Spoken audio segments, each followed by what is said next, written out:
सभी का इस खास न्यूज अपडेट और विश्लेषण में बहुत बहुत स्वागत है। आज हम एक बेहद पॉजिटिव और ज़रूरी विषय पर बात करने वाले हैं। हम बात कर रहे हैं जीवन सुसाइड प्रिवेंशन सेंटर की।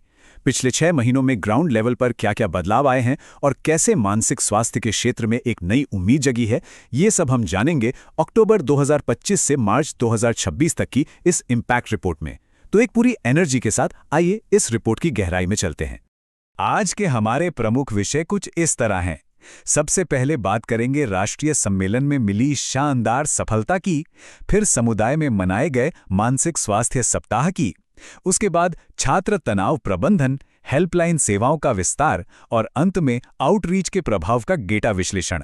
तो चलिए बिना किसी देरी के शुरू करते हैं।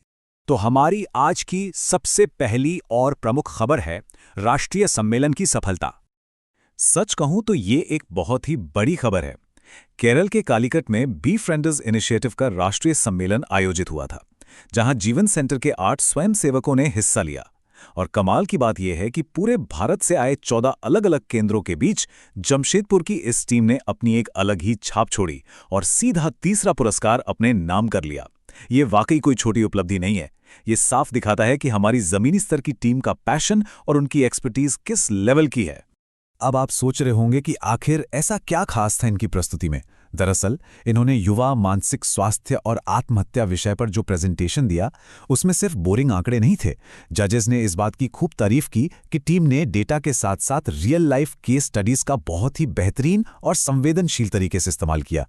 और हाँ, एक और बहुत ही गर्व की बात है, जीवन की संयुक्त निदेशक गुरप्रीत कौर भाटिया जी को अगले 3 सालों के लिए बी फ्रेंडर्स इनिशिएटिव की सचिव के रूप में फिर से चुन लिया गया है।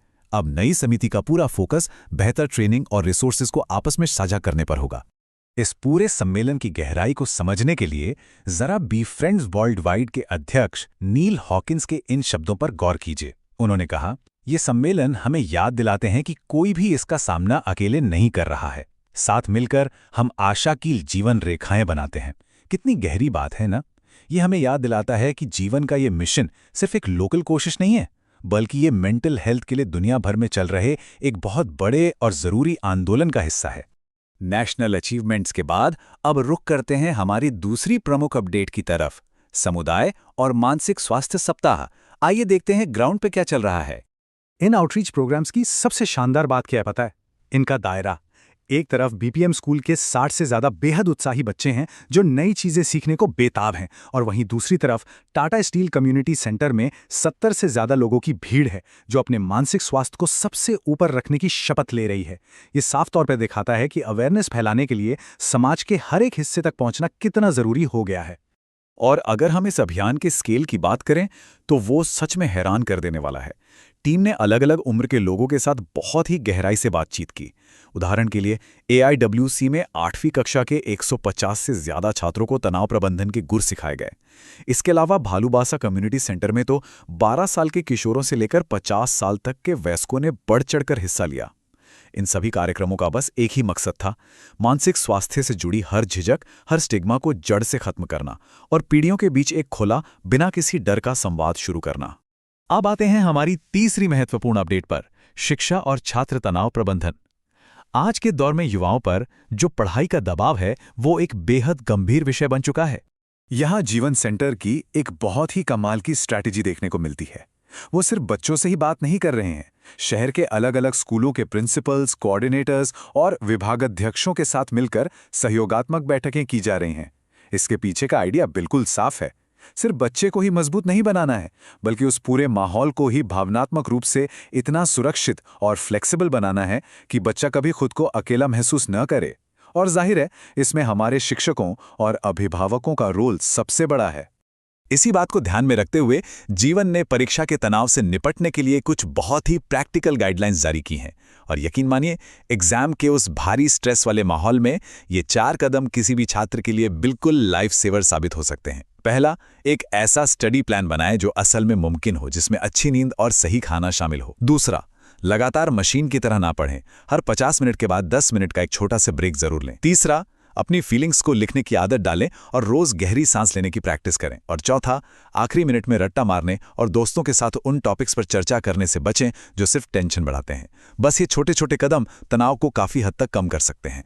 चलिए अब बढ़ते हैं हमारी चौथी अपडेट की ओर, सेवाओं का विस्तार।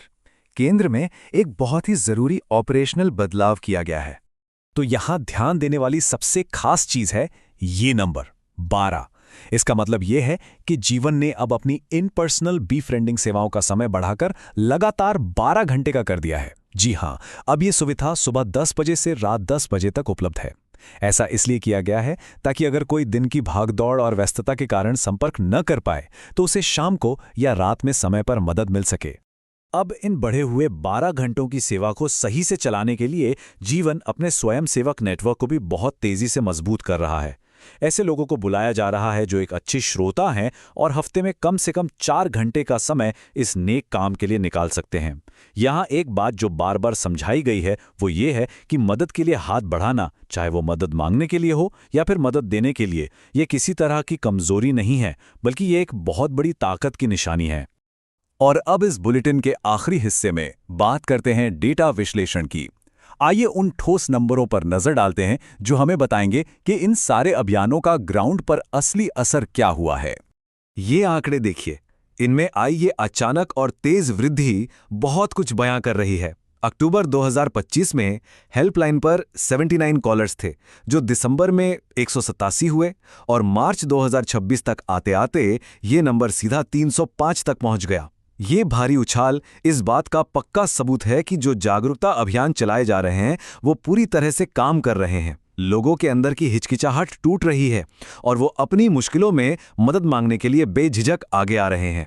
अब अगर हम कॉल करने वालों की उस बढ़ती संख्या की तुलना इस डेटा से करें तो एक बहुत ही दिलचस्प और राहत देने वाली तस्वीर सामने आती है। जहां कॉलर्स की संख्या कई गुना तेजी से बढ़ी, वहीं आत्महत्याओं के मामलों में केवल थोड़ा ही उतार चढ़ाव देखा गया, जैसे अक्टूबर में 15, जनवरी में 12 और मार्च में 18। तो इसका मतलब क्या है? इसका सीधा सा मतलब है कि जो प्रिवेंटिव सेफ्टी नेट यानी बचाव का जो जाल बिछाया गया था वो अब पहले से कहीं ज्यादा लोगों को संभाल रहा है। हेल्पलाइन पर बढ़ती कॉल्स ये साबित करती हैं कि बहुत सी कीमती जानें अब समय रहते बचाई जा रही हैं। इस पूरी रिपोर्ट और इन शानदार आंकड़ों को समझने के बाद आइए इस विश्लेषण को एक बहुत ही महत्वपूर्ण सवाल के साथ खत्म करते हैं। जैसे जैसे उम्मीद की ये जीवन रेखाएं समाज में फैल रही हैं, हम सब मिलकर अपनी रोजमर्रा की जिंदगी में एक दूसरे की भावनात्मक भलाई को कैसे सपोर्ट कर सकते हैं और मानसिक स्वास्थ्य की रक्षा के लिए एक सुरक्षित माहौल कैसे बना सकते हैं, यह सोचने का विषय है। इस खास विश्लेषण में हमारे साथ जुड़ने के लिए बहुत बहुत धन्यवाद।